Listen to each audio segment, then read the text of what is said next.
अस्सलामुअलैकुम फ्रेंड्स, फिर से हाजिर हुए हैं कोरल ड्रॉ की और एक वीडियो लेकर। इस वीडियो में हम आपको बताएंगे कि आप किस तरीके से कंट्रोल टूल को इस्तेमाल करेंगे और उससे आप टेक्स्ट या ऑब्जेक्ट वगैरह में इफ़ेक्ट कैसे देंगे। तो उसके लिए आप हमारी इस वीडियो को मुकम्मल देखिए और चैनल को सब्सक्राइब कर लें। चलिए शुरू करते हैं। इसके लिए हमने कोरल ड्रॉ को ओपन कर लिया है। कोरल ड्रॉ को ओपन कर लेने के बाद ड्रॉप शेडो के बाद हम इसको सिलेक्ट करते हैं। कंट्रोल टूल क्या होता है और उसका इस्तेमाल क्या होता है हम बताते हैं। कंट्रोल टूल असल में किसी टेक्स्ट वगैरह को कॉपी करने के लिए होता है। मिसाल के तौर पर जब आप कोई ऑब्जेक्ट बनाएंगे, जैसे कि हमने एक ऑब्जेक्ट बना लिया है, अब इसके अंदर हम जब कोई कलर वगैरह फिल करेंगे या नहीं भी फिल करेंगे तब भी होगा।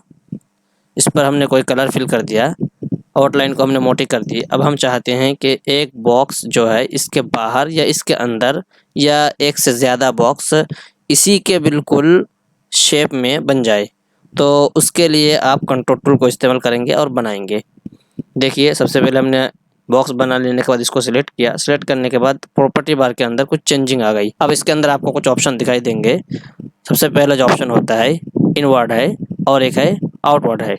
इनवर्ड इसके ज़रिए से आप इसका जो बॉक्स है बॉक्स के अंदर और बॉक्स बना सकते हैं, और जो आउटवर्ड है ये बॉक्स के बाहर और बॉक्स बन जाएगा। मिसाल के तौर पर अगर हम इसको इन्वर्ट कर देंगे तो इसके अंदर और बॉक्स बन जाएगा। जैसे कि देख लीजिए, इसके अंदर बॉक्स बन गया है। आप अगर चाहते हैं कि इसके अंदर और ज़्यादा बॉक्स बने तो वो भी बना सकते हैं, वो भी हम बताएंगे आइंदा। और अब दूसरी बात आती है आउटवर्ड। आउटवर्ड इसके लिए आप यहाँ से इसको सिलेक्ट कर लीजिए। सिलेक्ट करने के बाद देखिए अब इसके बाहर बन चुके हैं बॉक्स। हम कलर को नॉन कर देते हैं, दिखने में परेशानी हो रही। आप बता सकते हैं कि हम इसको इस्तेमाल किए बगैर भी कर सकते हैं, इस तरह बॉक्स बना सकते हैं। तो उसकी सूरत ये हो सकती है कि आप एक बॉक्स बना लीजिए। एक बॉक्स बना लेने के बाद आप उसी की शिफ्ट दबाकर कॉपी करेंगे तो भी बन जाता है, लेकिन उसमें और इसमें फ़र्क क्या होता है हम समझाते हैं। देखिए, शिफ्ट क्लिक करके हमने इसको बना लिया, लेकिन इसमें और इसमें फ़र्क ये होता है कि ये जो बॉक्स बनता है इसके दोनों साइड पे फासला जो होता है ये बहुत ज़्यादा हो जाता है बिलमुकाबिल इन दोनों के, ऊपर नीचे के। इन दोनों के अंदर देखिए फासला कम है और इसके अंदर फासला ज़्यादा है, लेकिन कंट्रोल टूल जो बॉक्स बनाता है उसके अंदर फासला बिल्कुल मुकम्मल तरीके से एक ही रहता है हर तरफ से, उसके अंदर कमी ज़्यादती नहीं होती है। तो इसलिए इसका फ़ायदा ये होता है। और अगर आप शिफ्ट दबाकर बनाएंगे तो उसके लिए आपको मेहनत भी करनी पड़ेगी। एक बनाएंगे फिर एक बनाएंगे और इसके अंदर आप जितना देंगे उतना बन जाएगा ऑटोमेटिक, और इससे इफेक्ट वगैरह बहुत अच्छा होता है। उसके बाद जो ऑप्शन आता है वो पोजीशन का। पोजीशन इसको आप सिलेक्ट करके जो भी पोजीशन देंगे ये यहाँ से हट जाएगा, ये हो जाएगा। जैसे यहाँ से हमने हटा दिया, ये माउस से करते हैं, यहाँ से नहीं करते हैं, लेकिन आप यहाँ से भी कर सकते हैं। यहाँ से 1200 है तो हम यहाँ पे 1100 कर देंगे। तो ये देखिए इधर हट गया, तो यहाँ से होता है। उसके बाद आता है इसका अंदर जो पिक्सल है, ऑब्जेक्ट साइज है। ऑब्जेक्ट साइज आप यहाँ से कम ज़्यादा कर सकते हैं। जैसे कि देखिए यहाँ पे 976 है तो यहाँ पर आप 1000 दे देंगे। 100 है, हमने 1000 दे दिया, इंटर दबा दिया, तो इसका जो साइज़ है ये बढ़ जाता है। आप उसके लिए यहाँ से भी कर सकते हैं, ये काम यहाँ से करते हैं। यहाँ जो आता है अब सेंटर है, यानी अब ये जो बॉक्स लेना चाहते हैं ये सेंटर से लेना चाहते हैं या आप आउटसाइड से लेना चाहते हैं और इनसाइड। मिसाल के तौर पर एक बॉक्स बनाते हैं, ये हमने बॉक्स बना लिया है। अब उसके बाद हमने इसको सिलेक्ट किया। सिलेक्ट करने के बाद अब हम जब इनसाइड करेंगे तो इनसाइड बॉक्स बन गया है वो। और अगर आप इसको हमने सेंटर कर लिया, सेंटर कर लेने के बाद इस तरह हो गया है। और इनसाइड करेंगे तो भी इसी तरह है, कोई फ़र्क नहीं पड़ा। और अगर आउटसाइड करेंगे तो इस तरह करके आउटसाइड बन जाएगा। तो यहाँ से आप इसको कर सकते हैं। अब आती है इसकी तादाद, यानी आप इसके अंदर जो बॉक्स बन रहा है ये कितने बॉक्स चाहिए आपको।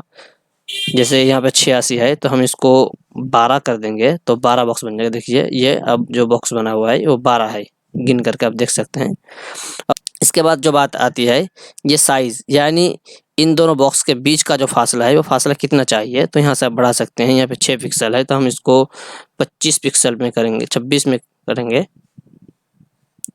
ये देखिए तो फासला बढ़ गया है। और ये जो तादाद है, तादाद की कमी ज़्यादा थी, आप यहाँ से भी कर सकते हैं। ये देखिए जितना ऊपर ले जाएंगे बढ़ जाएगा, जितना नीचे ले जाएंगे वो कम होता जाएगा। और इसका फासला आप यहाँ से भी कम ज़्यादा कर सकते हैं। तो ये दोनों। अब होता है राउंड शेप, कॉर्नर वगैरह, यानी इसका जो कॉर्नर है ये असल में जब आप बनाएंगे तो इस तरह होता है। अब इसको राउंड शेप में करना चाहेंगे तो यहाँ से कर सकते हैं, और अगर आप तिरछाई में थोड़ा चाहेंगे तो इस तरह भी कर सकते हैं। लेकिन एक बात आती है कि ये जो ऑप्शन है, ये ऑप्शन सिर्फ आउटसाइड के लिए है, इनसाइड के लिए नहीं है। आउटसाइड और इनसाइड क्या है वो भी हम समझा देते हैं। इसको हम डिलीट करते हैं। ये तो आउटसाइड में हमने बॉक्स बनाया था, अब एक इनसाइड में बनाते हैं। ये देखिए, इनसाइड में हमने एक बॉक्स बनाया। हमने एक बॉक्स बना लेने के बाद हमने इसके अंदर इनसाइड में ले लिया। अब हम इसके अंदर अगर कॉर्नर वगैरह चेंज करना चाहेंगे तो नहीं कर सकते। देखिए, चेंज नहीं होगा, चेंज नहीं होगा। और अगर इसी को आप आउटसाइड में कर देंगे तो आउटसाइड में देखिए, करते ही इसका जो कॉर्नर है चेंज हो गया, कर सकते हैं। उसके बाद जो बात आती है, कलर आता है। आप इसके अंदर कलर वगैरह चेंज कर सकते हैं। आपको 3 ऑप्शन मिलते हैं, जैसे कि आउटलाइन वगैरह कलर ले लेंगे। इसके अंदर बॉक्स का कोई कलर बना दीजिए। ये देखिए, आप किस तरह ऑप्शन लेना चाहते हैं यहाँ से ले सकते हैं, इस तरह करके। यहाँ से आप आउटलाइन का कलर चेंज कर सकते हैं, ये देखिए। और यहाँ से आप बॉक्स के बीच का जो कलर है वो चेंज कर सकते हैं। इस तरीके से ये वाला ऑप्शन खुलता नहीं। और इसके बाद जो बात आती है, इसके अंदर फासला वगैरह कम करना, यानी कलर का। जैसे कि मिसाल के तौर पर देखिए, इसके अंदर कितने बॉक्स बने हुए हैं। अब इसके बीच का आप चाहते हैं कि ये छोटा होते होते इस तरह जाइए और यहाँ पे बड़ा हो जाए, तो उसके लिए आप क्या करेंगे, यहाँ आप सिलेक्ट करेंगे। सिलेक्ट करने के बाद इस तरह ले जाएंगे। देखिए, ये छोटा होता होता इधर बड़ा आ गया। अब अगर चाहते हैं कि इधर छोटा हो और इधर बड़ा हो, तो उसके लिए आप सिंपली यहाँ से इस तरह करके ले जाएंगे तो इस तरह हो जाएगा। इस तरह भी कर सकते हैं। इस तरह आपको कलर वगैरह बॉक्स वगैरह बनाते वक्त ज़रूरत पड़ सकती है। अब जो बात आती है आखिर में, वो है कॉपी। ये ऑप्शन है, ये तभी एक्टिव होगा जब आपके सामने 2 ऑब्जेक्ट हो। कॉपी का जो ऑप्शन है, ये इसके ज़रिए से आप किसी दूसरे के अंदर वही इफ़ेक्ट दे सकते हैं जो पहले वाले में है। मिसाल के तौर पर इसके अंदर जो शेडो वगैरह है, हम यही चीज़ अगर इसके अंदर भी देना चाहते हैं तो कंट्रोल में जाएंगे, इसको सिलेक्ट करते हुए इसमें जाएंगे। जाने के बाद इस कॉपी में जाएंगे। कॉपी में जाने के बाद हम इसके अंदर कर देंगे तो ये देखिए, इसके अंदर आ गया है। अब जिसकी भी लेना चाहते हैं उसको उस पर माउस रखिए, इस तरह करके दे दीजिए, कॉपी आ जाएगी। तो इस तरह करके आप इसको इस्तेमाल कर सकते हैं। तो आज की वीडियो में इतना ही, फिर आइंदा वीडियो में बताएंगे इंशाअल्लाह ताला।